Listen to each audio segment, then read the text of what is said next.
This ruling could make or break every AI company on Earth, and here's why both sides are panicking. Last week, a federal judge in California delivered what we experts like to call a Solomon's baby ruling in the Anthropic copyright case. And if you don't know a Solomon's baby, it is a reference to a Bible story where King Solomon threatened to cut a baby in half to resolve a custody dispute. It was not to satisfy anyone completely, but to reveal the truth. So here's what happened with Anthropic.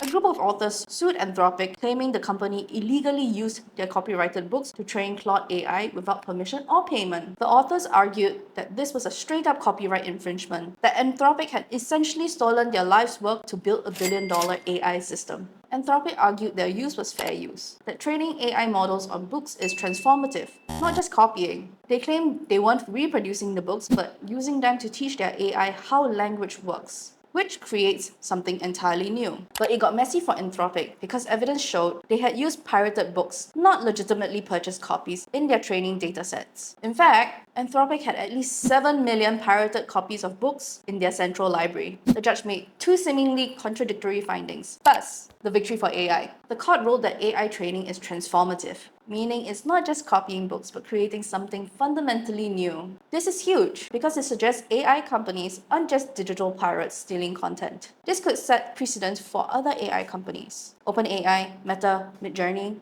But then, a trial is still being conducted over Anthropic's use of pirated books in their training data. The judge essentially said, your technology is legal, but how you got your training materials, that may not be. It's like telling a chef, your cooking method is brilliant, but you can't steal ingredients from the grocery store. What do you think? Should AI companies be allowed to use your intellectual property to make billions just because they bought it for $9.99?